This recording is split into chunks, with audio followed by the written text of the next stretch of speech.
लेखक गांव में अपने पुराने दिनों को याद करता है, जब गांव का बेकर जीवन में एक बहुत ही महत्वपूर्ण रोल प्ले करता था। यद्यपि समय के बीतने के साथ साथ लोग अब इतनी ज्यादा पाव रोटी नहीं खाते, मगर गांव में बेकर अब भी हैं। पुर्तगाली लोग पाव रोटी बनाने के लिए प्रसिद्ध थे। वो गोवा को बहुत पहले ही छोड़ गए, मगर गोवा में बेकर के परंपरागत काम को अभी भी देखा जा सकता है। वो भट्टियां जिनमें पाव रोटी बनाई जाती थी, वो अब भी विद्यमान है। परंपरागत बेकरों की बांस की छड़ी की आवाज अभी भी सुनाई दे सकती है। बेकर के परिवार में कोई ना कोई अब भी उस काम को और परंपरा को आगे बढ़ाए हुए है। गोवा में इन बेकरों को आज भी पेदर कहा जाता है।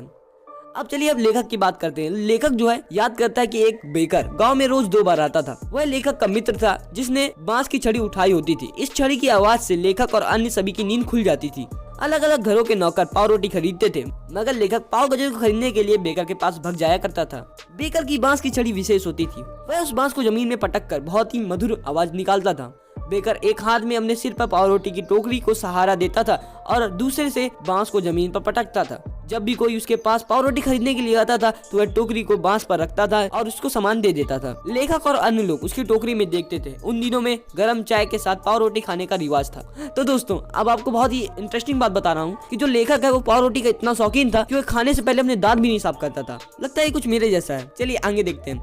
गाँव का बेकर प्रत्येक अवसर पर विशेष तौर पर महत्वपूर्ण होता था। गाँव वाले उस मीठी पाव रोटी, जिसे बोल कहा जाता था, के विशेष शौकीन थे। इन मीठी पाव रोटियों के बिना शादी के उपहारों का कोई अर्थ नहीं था। क्रिसमस एवं अन्य त्योहारों में सैंडविच, केक बहुत जरूरी होते थे जो पाव रोटी से बनाए जाते थे।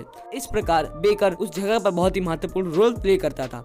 बेकर या पाव रोटी बेचने वाला विशेष प्रकार का पोशाक पहनता था जिसे कवाई कहा जाता है। लेखक के बचपन के दिनों में बेकर ऐसी पैंट पहनते थे जो पूरी लंबी पैंट से छोटी होती थी और आधी लंबी पैंट से लंबी होती थी। आज भी अगर कोई आधी लंबी पैंट पहनता है तो कहा जाता है कि उसने पेदर जैसे कपड़े पहने हैं। बेकर अपना बिल आमतौर पर महीने के अंत में लेता था। घर में बेकर के महीने भर के हिसाब को किसी दीवार पर पेंसिल से लिख दिया जाता था। उन दिनों में पाव रोटी बनाना फायदे का कारोबार था। बेकर लोग समृद्ध होते थे। उनके परिवार कभी भी भूखे नहीं रहते थे। उनके मोटे शरीर इस बात को दर्शाते हैं कि वे कितने प्रसन्न हैं। इसी के साथ चैप्टर कंप्लीट होता है। और आपने यहाँ तक वीडियो देखी है तो अच्छी लगी ही होगी, तो वीडियो को लाइक जरूर कर देना और ऐसी नई इंटरेस्टिंग वीडियोस के लिए चैनल को सब्सक्राइब करना बिल्कुल मत भूलना। Thank you for watching.